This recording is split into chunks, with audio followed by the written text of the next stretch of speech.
Iniciamos nosso programa Navegando pela Bíblia, um programa de estudos e entendimento da leitura bíblica baseado na Bíblia em espanhol da Liga Bíblica Internacional, antiga versão de Casiodoro de Reina e revisado por Cipriano Valera com referências. Você também pode assistir a esse programa em diariodemissionario.iolasite.com e também no blog navegandopelabiblia.blogspot.com. Tendo qualquer dúvida, nos escreva tvmissões@gmail.com. Locução, radialista e jornalista José Eduardo. Produção, Comunicadores Sem Fronteiras Brasil. Seja bem-vindo a bordo e vamos começar nossa navegação.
Olá, paz do Senhor, e vamos continuar nossos estudos de Navegando pela Bíblia. Agora, vamos entrar no livro aos Hebreus, a carta aos Hebreus, nos capítulos 1 a 10.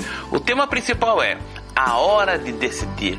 Não basta que alguém seja sincero no que crê. Não pode passar grande parte da vida evitando deliberadamente as decisões difíceis. Porém, às vezes não fica outra opção. A situação obriga a você a tomar a decisão. Considere o exemplo tomado do esporte do montanhismo. Mais cedo ou mais tarde, todo montanhista enfrenta uma temida parede de granito sólido que não oferece nem bordas nem fissuras do qual se apoiar-se. Quando você chega a um muro tal, você pode abandonar a escalada ou pode arriscar-se a efetuar um movimento denominado pêndulo. O pêndulo funciona tal como o nome o indica. Em um ponto mais alto possível, você prende um laço com um cravo de metal e desliza a corda pelo laço. Então você desce alguns metros e se deixa balançar ao extremo da corda e trata-se de jogar lateralmente, se jogando até o fim da parte sólida. Falta ter nervos bem firmes. Você deve deixar-se até que for preso a corda e pendendo sobre o espaço aberto. Deve, com um jogo bem calculado, saltar através da tremenda parede de granito. Se sua investida fracassa, você fica suspendido no espaço irremediavelmente até poder voltar a tentar o salto novamente. Depois que todo o seu grupo tem utilizado o pêndulo para passar, você tira toda a corda do laço. Dali em diante, não se pode retroceder. Você acaba de cruzar uma sessão de alpinismo que demanda uma corda da qual possa jogar e um laço para a qual possa sujeitá-la. Porém, o laço tem ficado agora longe do seu alcance e a corda está enrolada a seus pés. Só fica um rumo a seguir para cima. Vale a pena arriscar-se? O escritor aos Hebreus escreveu sua carta a pessoas que enfrentavam uma decisão deste tipo. crítica, sem retorno. Não tinha que ver com uma montanha, senão com todo o seu futuro. Devem limitar-se a permanecer dentro da rotina familiar da religião judaica? Ao fim e a cabo, a mesma gozava de proteção oficial de Roma e tinha tradições que remontavam a milhares de anos. Ou deveriam arriscar-se e unir-se ao crescente grupo de pessoas que se chama cristãos. Esses leitores necessitavam algumas razões premiadas para escolher o cristianismo. Por aquele então, os novos convertidos eram expulsos dos templos judaicos, jogados no cárcere e ainda torturados. Justificava a fé em Jesus Cristo um risco tão grande? A atração de um antigo, o temor do novo, tinham pessoas interessadas, especialmente judeus, balançando-se no fio do cristianismo. E a Epístola aos Hebreus parece escrita com a intenção de empurrar a essas pessoas até o compromisso definitivo em uma direção ou outra.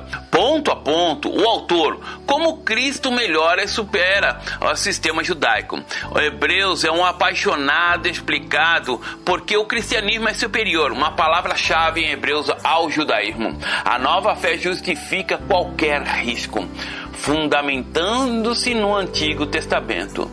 Em consideração aos leitores judeus, o autor esmeradamente cita passagens do Antigo Testamento mais de 80 vezes no total.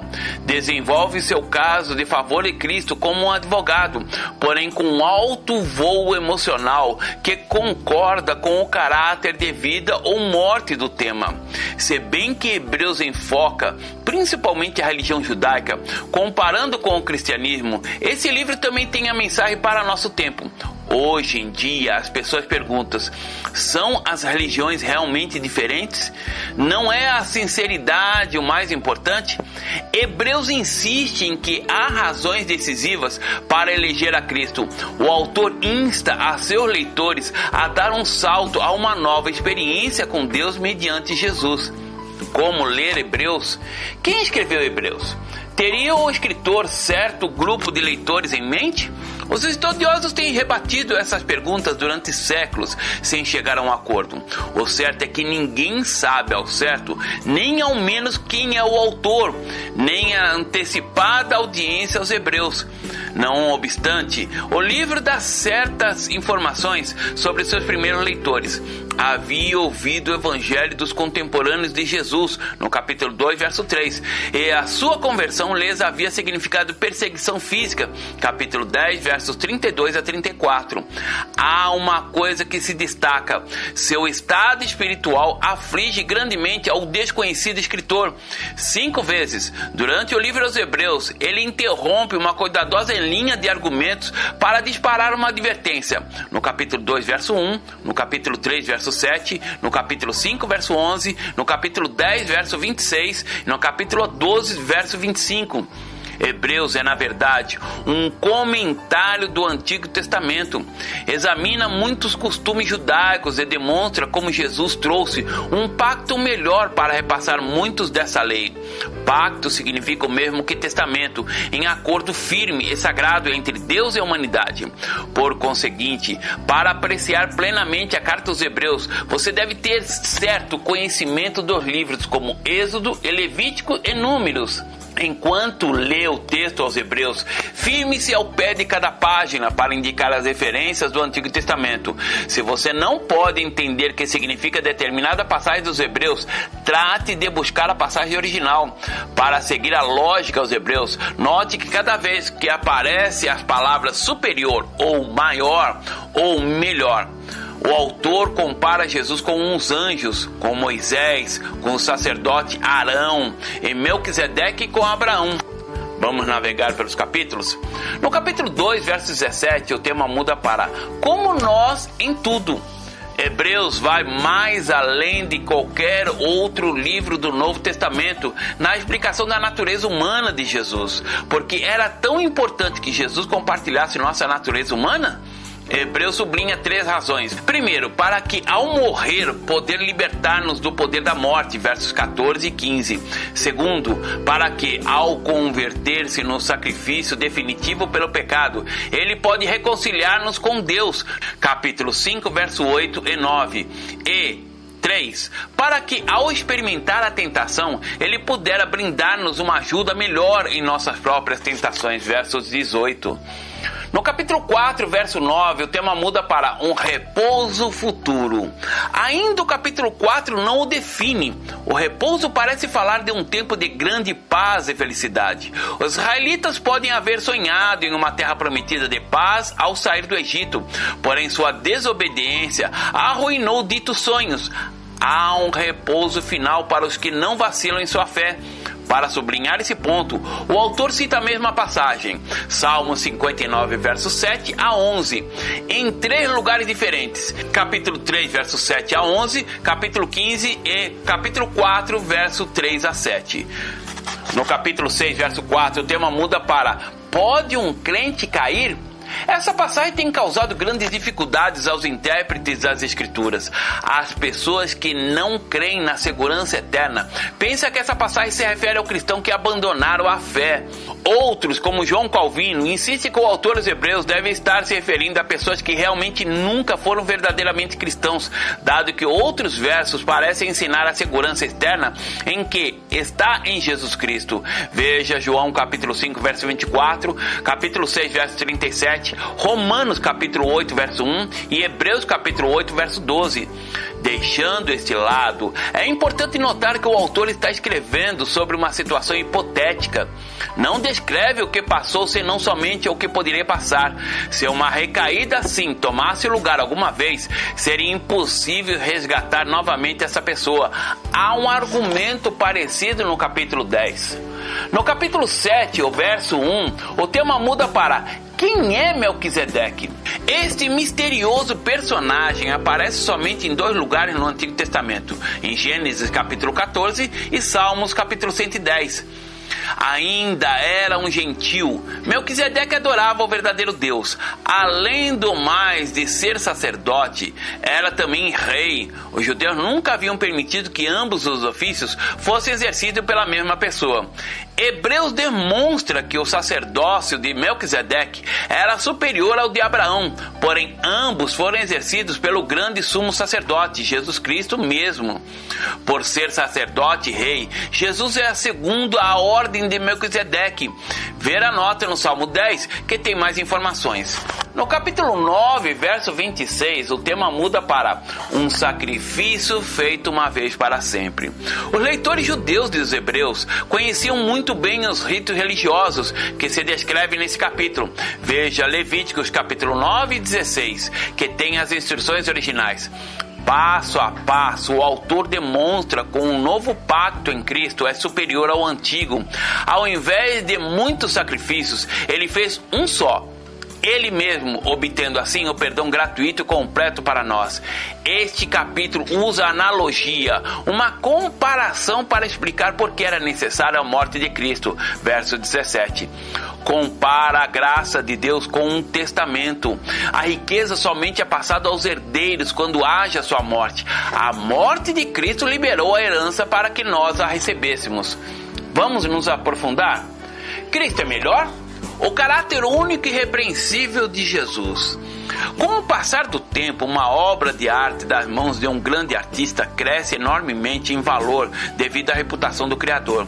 Ainda um assombroso caderno cheio de gabaritos se descobre que pertencia a um grande artista. Passaria repentinamente a valer uma considerável soma de dinheiro. Para dramatizar sua argumentação de que Cristo é superior a qualquer sistema religioso, o autor de Hebreus usa uma analogia. Quem recebe mais honra? O arquiteto da casa ou a casa mesmo? É lógico que o arquiteto recebe mais honra. A casa é somente uma expressão da genialidade. Em uma categoria nova. Do mesmo modo, disse Hebreus, Cristo merece mais honra do que qualquer outra pessoa, como Criador do universo. Ele desenhou e criou todas as pessoas, capítulo 1, verso 2. Isso o põe em uma categoria especial de grandeza, muito acima de Moisés, Arão e muitos outros heróis judeus. Portanto, insiste Hebreus, considerai o apóstolo e sumo sacerdote de nossa profissão, Cristo Jesus, capítulo 3, verso 1. Ele merece todo o nosso respeito e toda a nossa lealdade. Ao fazer-se humano, Jesus aprendeu em primeira mão as tentações e sofrimentos que as pessoas têm de suportar, o que ele pode agora representar-nos diante de Deus com solidariedade, capítulo 4, verso 14 e 15. O autor passa logo a demonstrar que Jesus cumpriu todos os requisitos do Antigo Testamento. Ele foi o único sacerdote que podia reunir de forma permanente a Deus e a raça humana. Capítulo 7, versos 23 e 24. E, por ser Deus, tinha o poder de quitar, por meio da morte, a barreira final entre Deus e a humanidade. Capítulo 9, verso 11 a 15. Livre acesso a Deus. Ao longo dos séculos, disse o escritor, Deus escolheu diversas maneiras de revelar-se: a criação, os profetas e os escritos do Antigo Testamento. Porém, sua autoexpressão completa e final culminou em que seu Filho Jesus é quem merece todo o nosso louvor. Em base no que Jesus fez, nós já não necessitamos acercar-nos a Deus mediante um sacerdote, como fizeram os israelitas. A obra de Cristo põe a Deus ao alcance de todos os que têm fé nele. E Deus não mora em um templo elaborado. Nós nos temos transformados em sua casa, capítulo 3, verso 7, em sua obra de arte. O tema agora é a nova luz sobre o Antigo Testamento, o privilégio de viver agora. Para entender a diferença entre um original e uma cópia, considere o que custa tratar-se da fotografia ao maior de todos os animais, a baleia. Um famoso fotógrafo descreve assim: chegamos ao Alasca, detectamos o choro de uma baleia e nos aproximamos dela antes que o animal submergisse.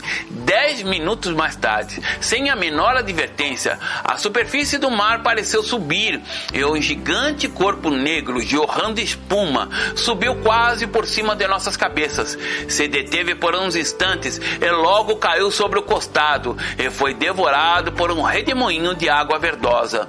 Com a câmera pronta em minhas mãos, fiquei olhando firmemente ao lugar o que havia sucedido. A baleia havia se jogado sobre o mar, apenas alguns metros de nós. Se tivera feito como em outra direção, nossa embarcação haveria sido abatida debaixo de 40 toneladas. Como pode transmitir adequadamente ao impacto de algo imerso? Os fotógrafos têm retratado as baleias quase saltando fora d'água, ou saltando sobre suas cabeças, agitando suas enormes abas no ar. Porém, nenhuma fotografia pode captar o tremendo tamanho desse mamífero. Uma baleia recém-nascida aumenta seu peso 1 tonelada por mês. O coração de uma baleia azul adulta pesa 500 quilos. Como pode uma fotografia bidirecional comunicar tão enorme tamanho? Comparando a cópia com o original. Ainda as melhores da fotografia não é mais do que uma cópia, uma representação da realidade do objetivo fotografado. Nenhum retângulo 20 por 25 centímetros pode conter uma baleia. A fotografia é uma cópia simplesmente bidimensional da realidade. Hebreus usa um conceito da cópia, figura, para descrever as imagens e rituais do Antigo Testamento, as festas da Páscoa, os sacrifícios e outros deveres sacerdotais. Não eram mais que sombras que antecipavam a realidade que viria em Jesus Cristo. Nenhuma cerimônia, por si só, por elaborada que seja, pode expressar adequadamente a experiência de Deus mesmo, assim como nenhuma fotografia de uma baleia ou de uma montanha pode representar adequadamente ditas realidades. Segundo Hebreus, os ritos do Antigo Testamento eram cópias, prefigurações, dos quais Cristo é o original. O escritor toma imagens consagradas por séculos de tradição judaica, os sacrifícios, as leis, o sangue, o tabernáculo, o sacerdote, o dia da expiação, e explica como Cristo revelou de uma vez para sempre o significado que estas imagens apenas alcançam a insinuar.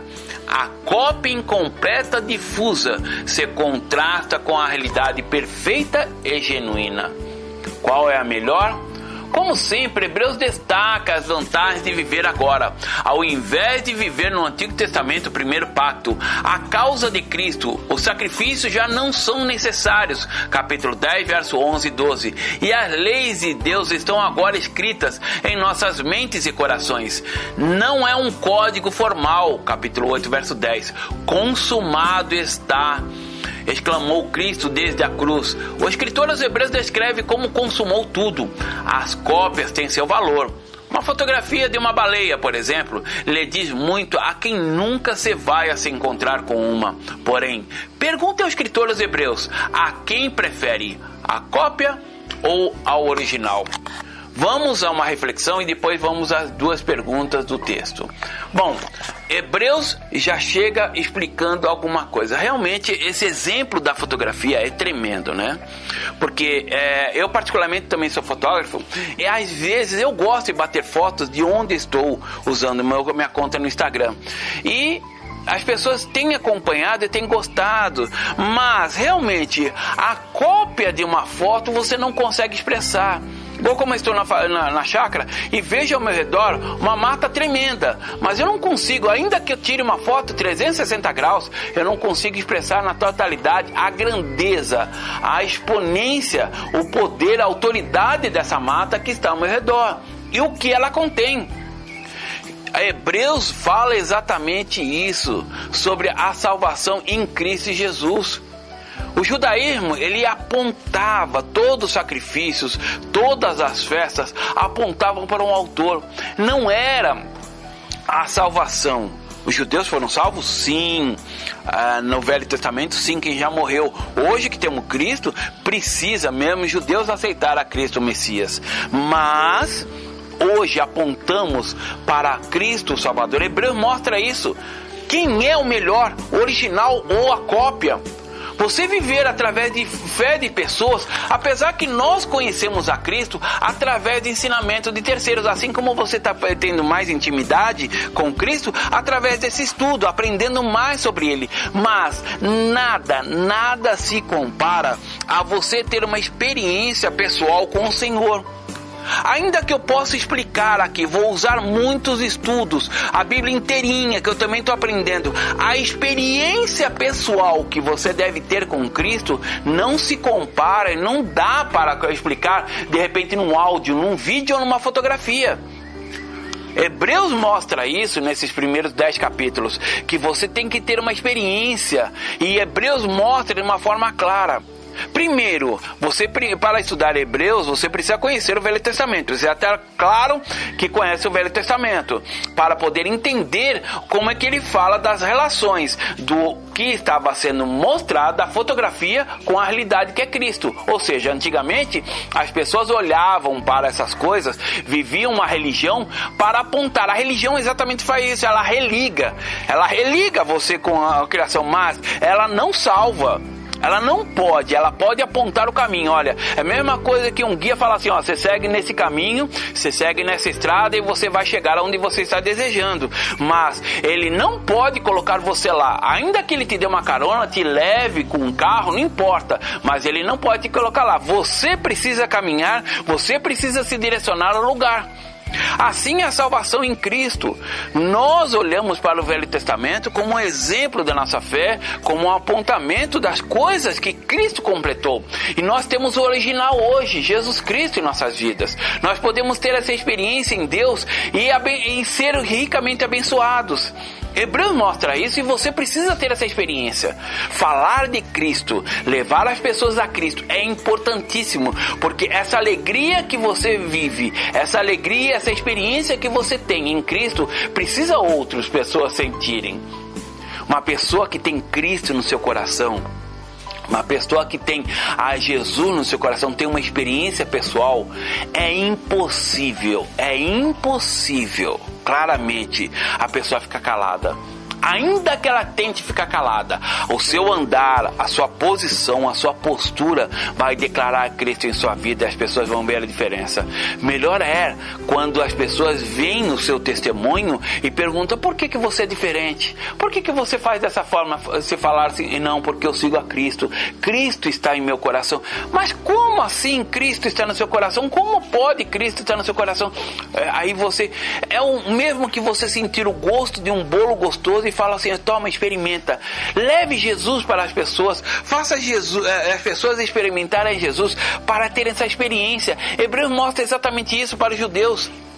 Nós devemos seguir esse exemplo para testemunhar. Aquele que tem a experiência com Cristo, é impossível, sinceramente, é impossível a pessoa ficar calada. A pessoa com a sua expressão, a sua alegria, a sua felicidade. É a mesma coisa que você experimentou um alimento tremendamente delicioso, saboroso, especial. Você fala para aqueles que você ama, aqueles que estão ao redor: olha, experimente, é muito gostoso, é muito bom. Como que você se calar? As pessoas falam: nossa, você não pode comer isso. Ah, você não pode fazer isso. Você não pode abandonar e deixar de comer o que nós comemos para comer outras coisas diferentes. Aí falou: mas isso me dá paz, isso me dá alimento, isso alimenta a minha alma, isso alegra meu coração, coisa que os outros alimentos não fazem. E muitas vezes as pessoas seguindo outras religiões ficam contra você. Mas aprenda uma coisa: Cristo, ainda que você fale, todas as pessoas têm do seu coração o desejo de conhecer e ter uma paz completa. Essa paz se completa somente com Cristo no coração. E chega para ela e fala assim: olha, experimenta. Faça um teste. Ah, mas eu tenho pecado, eu fumo, eu bebo. Falando: não importa. Jesus fala: vinde como estáis. Nós devemos levar as pessoas dessa forma, a ter uma experiência, porque é Cristo que transforma, é Cristo que transforma até hoje a minha vida. Uma vez eu escrevi uma matéria no jornal dizendo que o nome igreja estava errado, e está errado. Deveria ser chamado hospital, porque desde o cristão mais novo até o pastor, até o mais antigo ancião, todos estão consertando alguma coisa. Vamos estar prontos quando estivermos em Cristo na glória. Aí sim vamos estar prontos. Quando nós morrermos, aí vai parar o processo do crescimento. Mas o nosso crescimento é constante na presença do Senhor. E Deus quer isso. E você precisa chegar a essas pessoas. Porque ainda que as pessoas tenham uma aparência de alegria, ainda que as pessoas tenham uma aparência de dizer: nossa, tá tudo maravilhoso, tô rindo, tô bebendo, tô usando droga. Mas no momento que ela se encontra com a sua mente, com o seu interior, ou seja, num lugar separado, ela vê quanta luta ela tem, quanta dificuldade ela tem sobre a falta de Cristo em seu coração. Nós devemos ter em mente que devemos falar dessa salvação. Devemos explicar a Jesus como Senhor e Salvador em nossas vidas. Devemos mostrar Jesus para que as pessoas possam ter a mesma experiência que nós temos de salvação, de paz, de alegria. No céu há lugar para todos, e está marcado lugar para todos nessa terra. Mas Deus não pode ir contra o livre-arbítrio, ou seja, contra a sua própria vontade. As pessoas precisam decidir sobre Cristo ou sobre o que elas querem. Porque uma coisa já está condenada: todos nós estamos condenados diante de Deus. Por isso que quando eu falo a paz de Deus, não. Deus nos deu Cristo e Cristo nos dá a paz. Em Deus nós estamos condenados, eu estou, você está, todos nós estamos condenados. Não existe um santo sequer, nenhum que possa se salvar.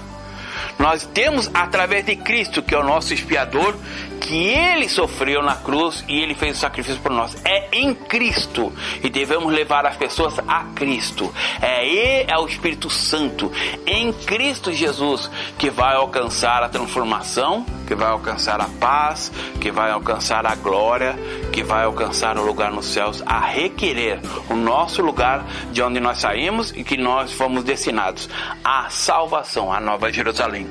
Que o Senhor te abençoe. Agora vamos à pergunta antes de terminar. Vamos lá. Há pessoas que, ao falar de Jesus, disse que não cria que seja Deus, porém foi um homem muito bom, como Gandhi ou Buda. Que argumento usa o escritor dos Hebreus para contradizer essa opinião? Ou seja, pessoas que se dizem que Jesus é um grande homem, como Gandhi e Buda. O que o Hebreus mostra? E outra pergunta, que ajuda prática nos brindes hebreus quanto à forma em que devemos ler o Antigo Testamento? Que valor tem as leis e ritos religiosos do Antigo Testamento? E essa fica as duas perguntas para você meditar aí no nosso estudo. Lembrando que o nosso estudo está no blog, né? Estão também no nosso site. Que você possa ser ricamente abençoado, que você possa meditar nessa palavra, ouvir quantas vezes você quiser, para que possa ter no seu coração e ter essa experiência cada vez mais profunda com Cristo, porque um dia nós iremos encontrar na glória. Que Deus te abençoe. A paz do Senhor.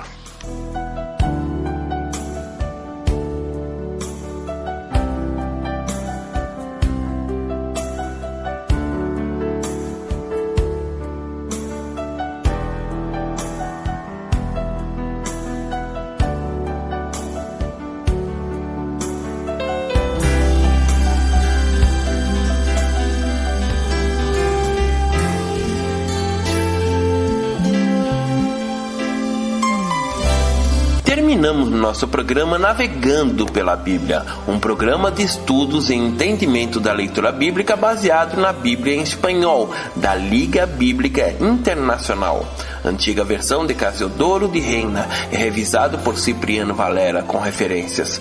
Você também pode assistir a esse programa em vídeo no site diariodeummissionario.iolasite.com e também no blog navegandopelabiblia.blogspot.com. Tendo qualquer dúvida, nos escreva tvmissões@gmail.com. Locução, radialista e jornalista José Eduardo. Produção, Comunicadores Sem Fronteiras Brasil. Até o nosso próximo programa.